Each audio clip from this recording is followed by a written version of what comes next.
Hello, this is Priscilla with Scylla Travel, where I help you live the dream through travel. I help active adults, women entrepreneurs, business owners, retired military, and people who are curious about culture, history, and engaging more with the destinations that they visit. Those are the people that I help the most.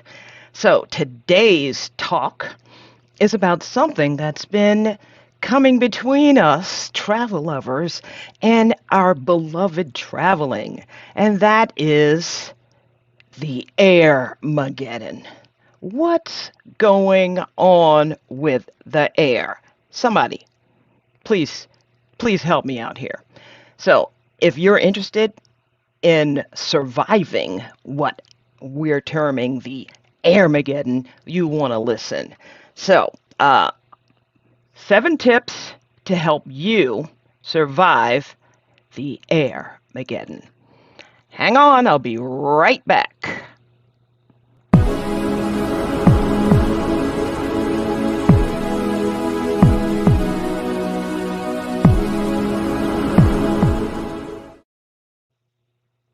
So, this is Priscilla with Scylla Travel, where I help you live the dream through travel.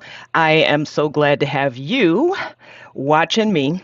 I am in the Charleston, South Carolina area. That is where my agency is located. I am an independent agency, a boutique travel agency, and I provide premier travel planning services for women entrepreneurs, veterans, retired military, business owners, professionals, and people who are curious about learning more about the destination that they visit. So today's talk is about the Air-Mageddon. What is going on? But today I'm going to give you 7 tips to help you survive the Air-Mageddon. So let's get at it.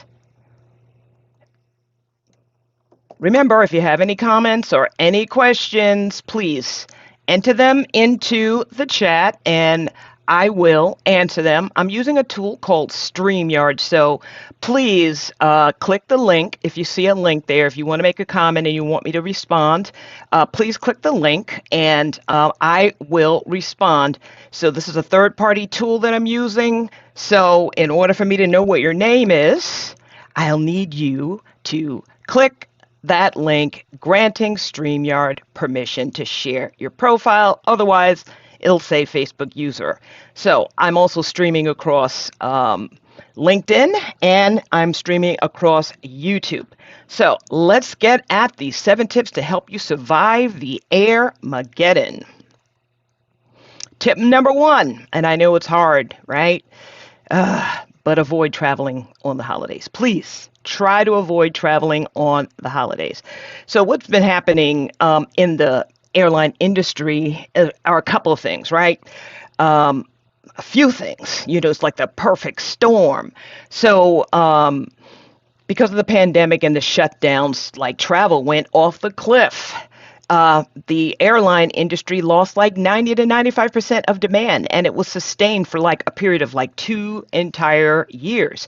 So even though they got bailout money, so they didn't lay off workers, so they would be prepared when travel picked back up, they, however, still were trying to save money, not to hemorrhage money. So what they did is they offered buyouts. And early retirement bonuses. And guess what? Tens of thousands of employees took it. So when travel came back, they were caught flat-footed. They were just not prepared for the demand. So, and another thing that I want to mention is when they're doing their schedules, they plan their schedule out like 10 months out. And you know how they plan it? They use data. So they used previous year's data, trend data, to plan the schedule. So guess what didn't happen for 2 years? Yeah, travel, flying. So they guessed, I guess. They were overly ambitious and wanted to take advantage of the influx of travelers, but they didn't take into account their operational difficulties. So they also parked about half of their fleet. So all those planes are not back in action. So a significant number of pilots have retired, as well as other airline staff, essential airline staff, including corporate. So they've got a lot of junior people doing some of these jobs, and they just don't have the experience. So it's the perfect storm. Not to mention that air traffic controllers, that government agency that they work for, they lost some people as well. So we know we've been having the great resignation happen. It occurred over the period of the pandemic. So we're really interconnected. We didn't realize how interconnected we actually were until we tried to just start everything back up. And then lo and behold, everything just didn't pop back in like it was before. So everyone is facing staffing challenges. It's not just in the U.S. The airlines in Europe, they're experiencing similar issues. There are baggage delays. They don't have enough baggage handlers. Luggage is getting lost in Europe as well as here in the U.S. So they're on strike over there, and I think they had a strike in France. They had a strike in England. There were a couple of other places the airline employees had strikes because these people are just simply overworked. The airlines are trying to get back to normal, but these people are simply overworked. So they striked, you know.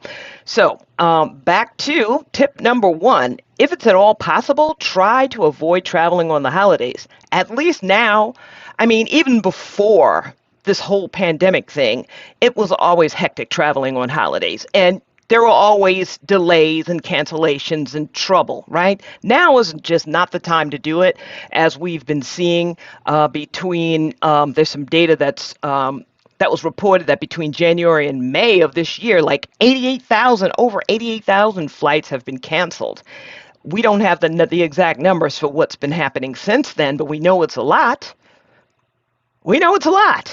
So just remember what happened during Memorial Day and what happened during the 4th of July. So we've had lots of delays, flight delays, and lots of cancellations. So just try to avoid traveling on the holiday if you can. Now, I know some people don't get off until the holiday, but you still want to build a buffer in. And by a buffer, what I mean is add some additional days in before your actual travel event, like maybe your family reunion or Christmas Day or your cookout or whatever. Build in 1 or 2 days before and an additional day after, because so you can have that extra time in case things go awry. Just try to travel a day earlier, a day or two earlier, or a day or two later. You know, if you have to travel during the holidays, try to avoid the rush, right? So that's tip number 1. Tip number 2, take the earliest flight possible. I call that 0 dark 30. So that's like 5 o'clock in the morning. I have been traveling, and lately I've been catching those 5 a.m. flights, and it's a pain, and I used to hate it before, but guess what? I'm happy to get on that flight now, because in many cases, if I have to get a transfer or make a connection, if something goes wrong and that flight's late or delayed, then since it's early, I have a better chance of getting an alternate flight. So what's been causing all of the ruckus is the connecting flights. So because the initial flights, the flights if you take more than one, the initial flight, if that's delayed or your second flight's delayed, and because there are fewer flights available, what's happening is people are getting to these connections and they are missing their connecting flight, and there's not enough supply to meet the demand. There's just not enough flights, so people are getting stranded. So that almost happened to my daughter and lovely assistant Caitlin. She went to Zambia not too long ago, early part of July. But she went with a group of young people. But with her scenario, the international piece was paid for. We just had to get her to JFK. So there were really hardly any problems that morning because her flight was delayed, of course. But of course, we were at the airport super early. She took that direct flight from Charleston, because that's where we are, Charleston to JFK. But then again, they met up with the other group of young people, and they spent the night in New York and then traveled to Zambia the next day. Now, on the return, flights were like really backed up. So 2 weeks later, she's flying back. I believe her flight in Doha was delayed because they flew from JFK to Doha, Doha to Kigali, Rwanda, and then from Kigali, Rwanda, they went to Zambia. On the way back, the flights were delayed because there's multiple hops there, right? So flights were delayed internationally and getting back to JFK. Well, her connecting flight to get her back to Charleston was a two-pronged approach, right? So because it was later on in the day, American Airlines, which I'm a points member, they didn't have any direct flights. So I did build that buffer in like 3.5 hours from the time that was anticipated that she would arrive back in New York City, so that in case anything went wrong.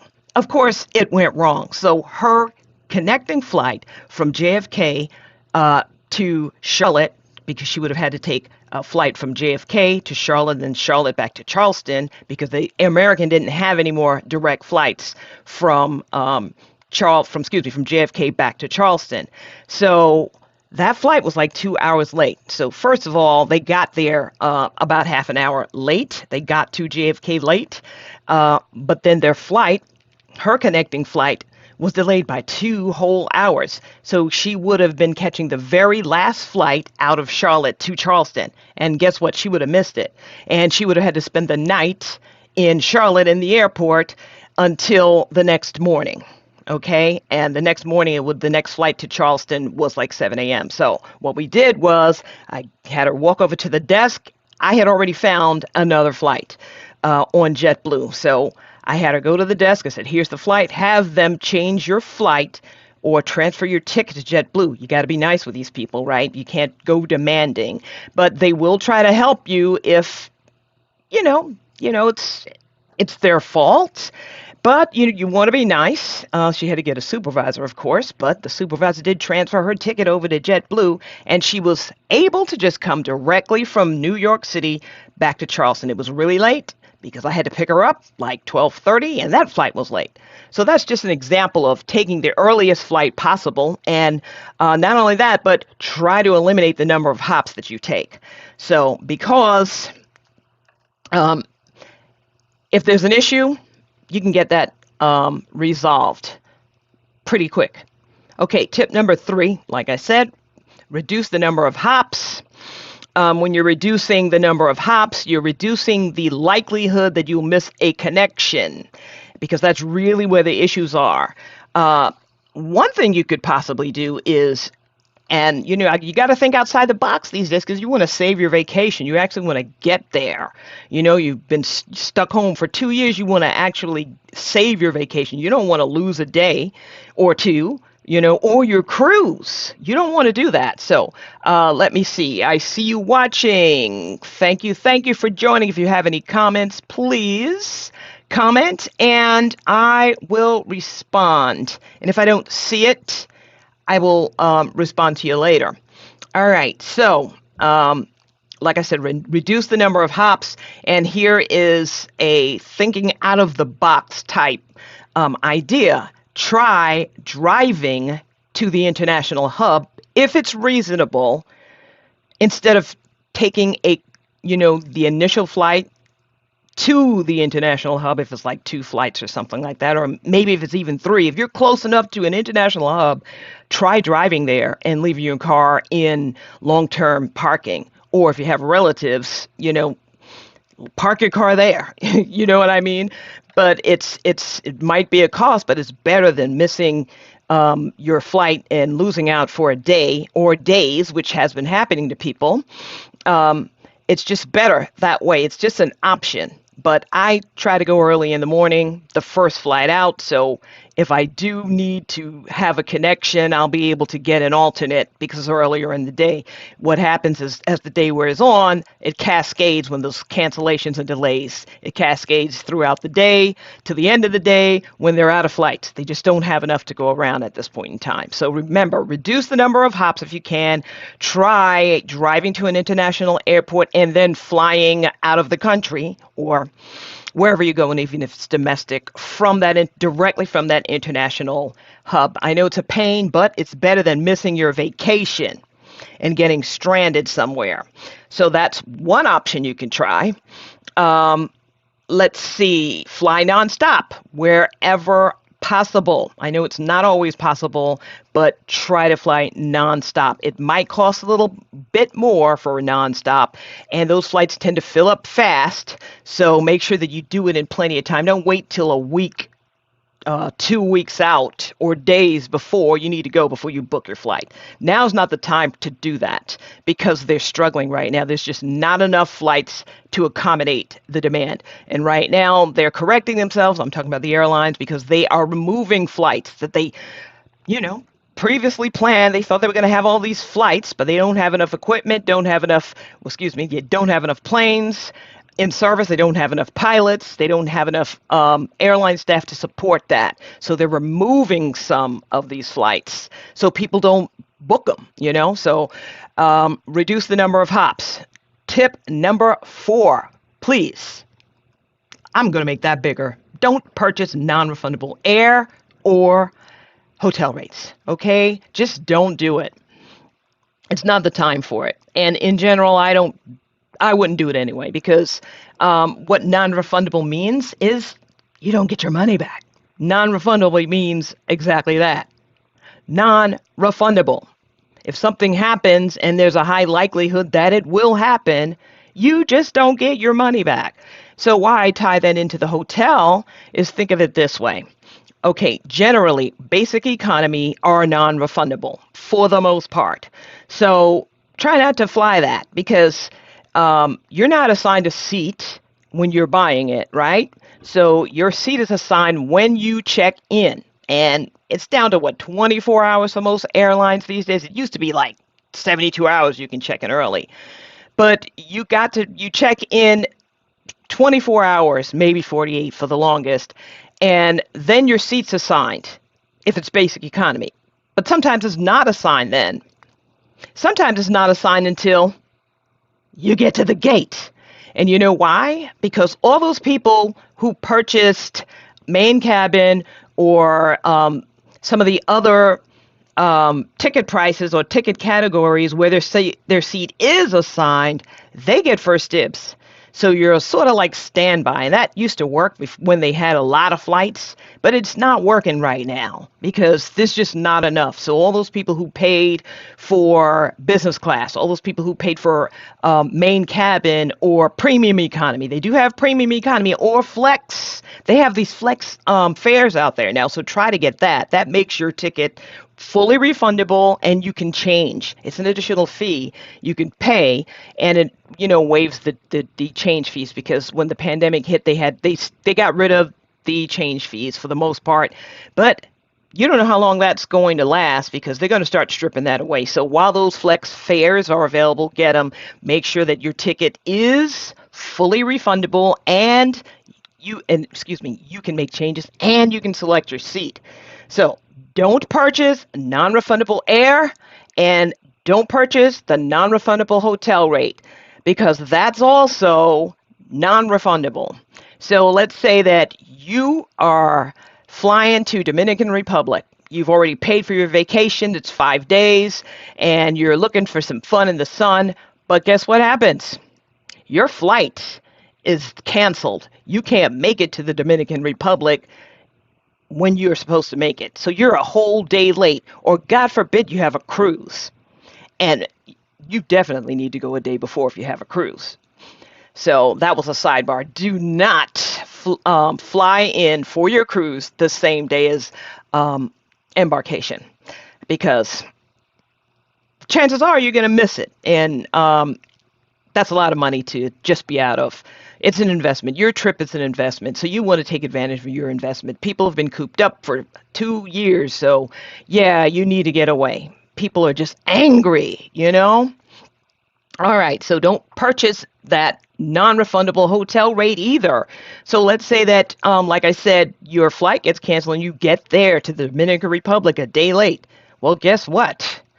You don't get your money back and you don't get an additional day to make that up. They're going to make you pay for it. Or God forbid you don't make it at all. You're just out of the money. You don't get any compensation. That's what non-refundable means. They just want to get rid of that their rooms. So they offer these non-refundable rates because it's a buffer for them so they don't have vacancies. So that's the risk you're taking when you're purchasing non-refundable air or non-refundable hotel rates. Okay, tip number 5. Avoid online travel agencies and book your air directly from the airline. So, online travel agencies, right? Mostly consumer websites. Those are not just a consumer website. Those are online travel agencies. We call them in the business OTAs. So if you hear that OTA, that's what that means, online travel agencies. So the problem with booking with online travel agencies is that they are between you and whatever travel supplier. And by travel suppliers, I mean you go to this website, you book a whole vacation, you do all the picking, right? It's a self-service portal for you to do it. You don't get an agent to help you. You don't know and understand all the terms and conditions, right? And maybe in the past you were able to get away with that because for the most part everything was pretty solid and pretty steady and predictable, and you were able to make it there on time, right? Or at least make it at all. Okay, so I see I got a comment over here. Hello, Janine. Janine saying hello. Hello, Video for Bosses. That is my video coach, Janine. Comments and all my video skills I learned from her. So that was just a shout out, shameless plug for Janine Cummings. If you want to learn how to do video, check her out. All right, so tip number 5, avoid those OTAs and book your air directly from the airlines, okay? You book through these OTAs. These folks are between you and your air, they're between you, your hotel, they're between you and your rental car or your transportation or your tours.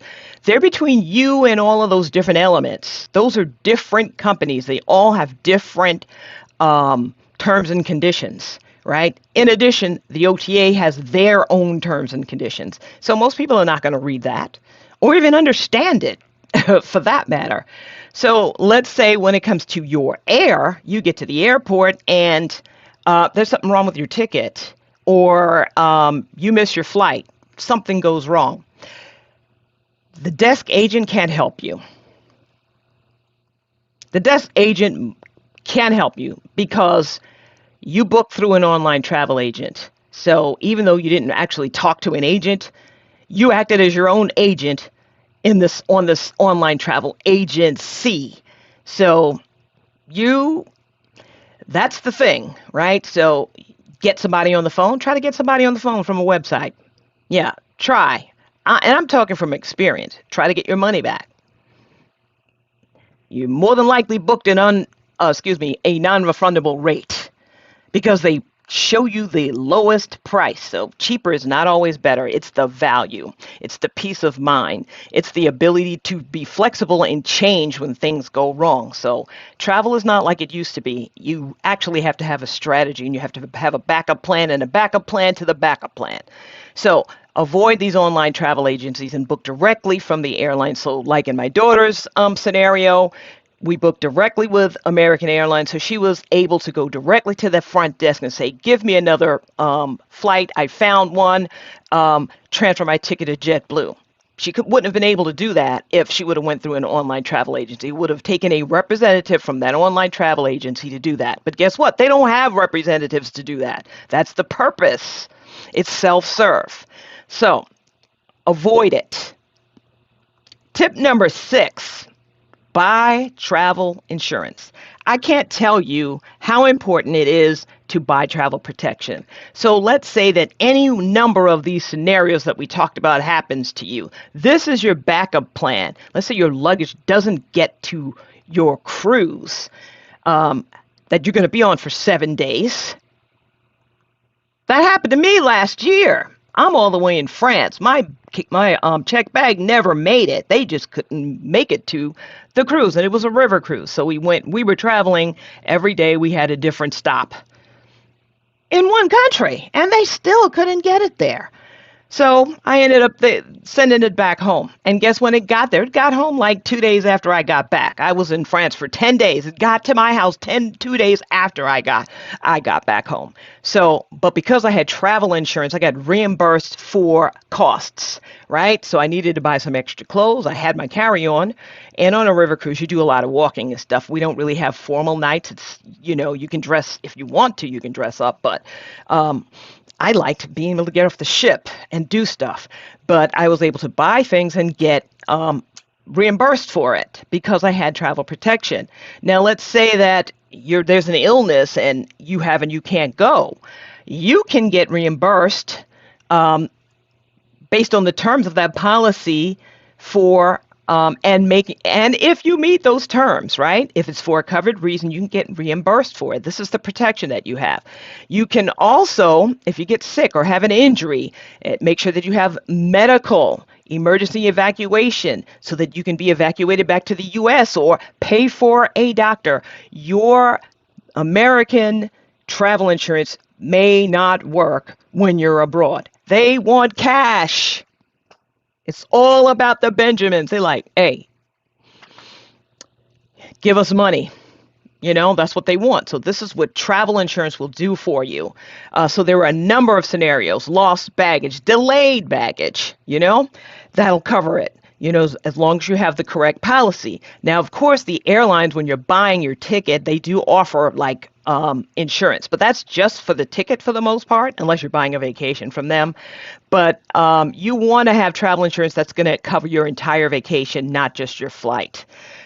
So let's say that you get your money back for your ticket, but you miss your trip. So there are all sorts of terms that all these suppliers have. If you're a no-show, there's a chance that you don't get your money back or you get a portion of your money back because they have rules as well as how much you can get by certain dates. So that's why you need to have travel insurance to protect your travel investment. And it's an investment. And tip number 7, hire a professional travel advisor.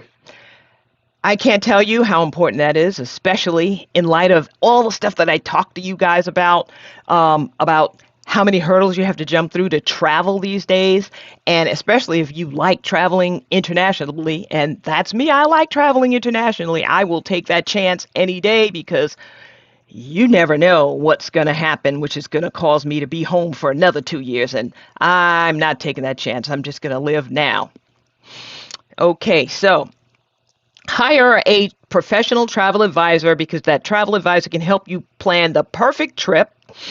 That travel advisor will take the stress out of the planning process as well as advise you about all of these different terms and conditions, as well as advocate for you in case you have an issue while you're traveling, while you're on your trip. I recently had some travelers last week. As a matter of fact, they were in Italy and they got there on the weekend. They got to Rome, actually. They added on a few days after a Mediterranean cruise. So they got to Rome and the hotel over the weekend. Well, they had a few tours that I booked for them.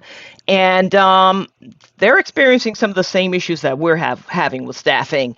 And they didn't have the right phone number posted that they communicated to us. So because they are in Rome, we have these international plans. It's hard to dial out. Trust me, that's happened to me in France last year. They did figure out WhatsApp, so thank God they did that. But they were like, please contact the tour company. So I was able to contact the tour company as well as contact the corporate office. Say, these are the problems that these folks are having. Need you to step in because I'm not there. So I immediately called the travel supplier because I have access to corporate. 5 minutes later, I get a call from their Barcelona office asking me what's the problem.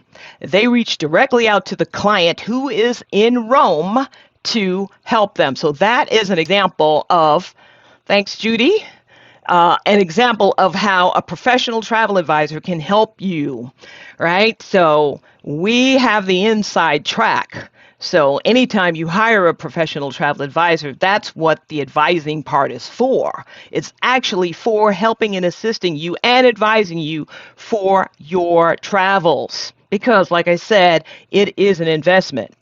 So, even if your flights are canceled, like I did for my daughter, or pushed out, I was able to say, hey, I walked her through. Go on over there to the flight desk and tell them, your mom found a flight. Here it is. Tell them to transfer the ticket. They were like pushing back. Oh, I don't know. I'm like, no. Tell her you need to speak to a supervisor. The supervisor did it because they can do it. But that's where having a travel advisor comes in handy. So those are the 7 tips. And I just want to go over my travel services. What travel professionals do is they help you navigate the post-pandemic travel issues. And we're still having them, even though the pandemic is pseudo over. We hope it's over.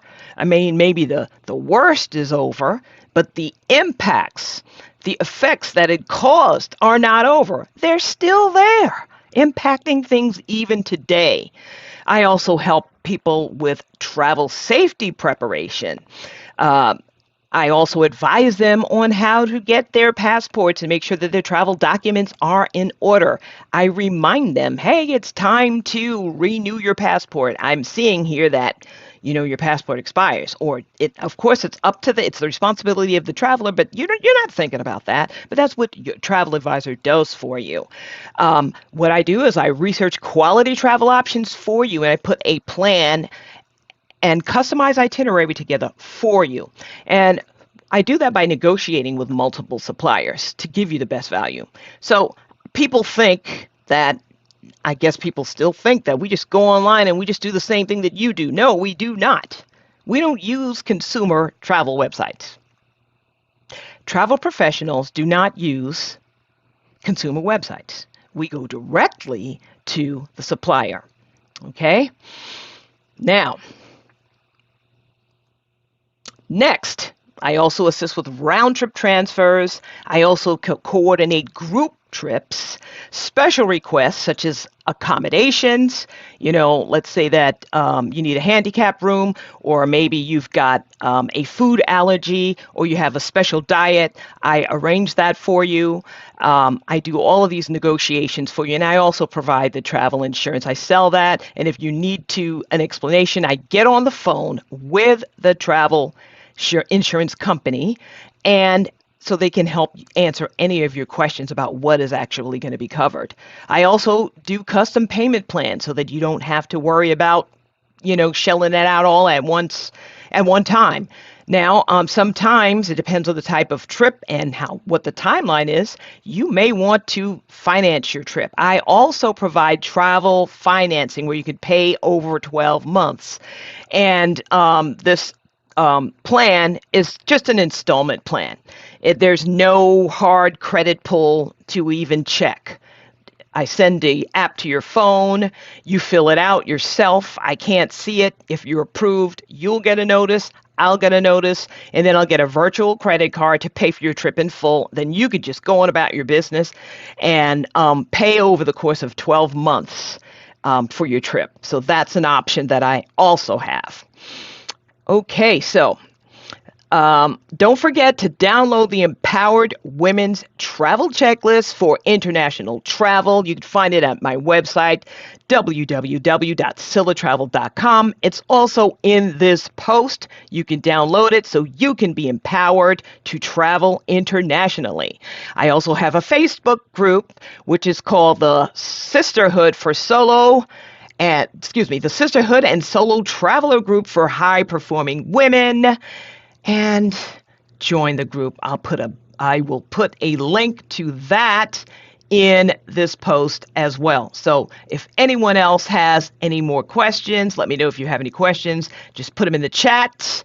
Here's what the group looks like. The Sisterhood and Solo Travel Group for high-performing women, age 50 plus. I left that out. Age 50 plus. That's the Facebook group. Okay, so does anyone else have any comments or any questions? I just thought I would just come on and help you out, try to understand what's going on with the air, why they're having all these troubles, why it just seems to be such a cluster. Excuse me, Army lingo. I'm a Army veteran, so why it seems to be such a cluster, what's happening, why they keep canceling. Didn't they get buyouts? Yes, they did, but these are the things that were happening. We're interconnected. It's hard to get all these people back, but I don't expect that this is going to clear up anytime soon. It's going to take some time because it's going to take them to get staff. They're going to have to fix themselves. So it's going to take a minute for them to fix themselves. So this is Priscilla with Scylla Travel, helping you live the dream through travel. If no one else has got any comments or questions, I'm looking. I don't see any questions from anyone on Facebook or YouTube. This is Priscilla with Scylla Travel, signing off, hoping that you have a great rest of your day. And wherever you are watching me, thanks for watching me, number one. Whatever time it is where you are, whether it's morning, afternoon, or evening, I appreciate you. So this is Priscilla with Scylla Travel, signing off, hoping that you have a great rest of your day. And remember, one more thing. As always, live the dream. Bye-bye.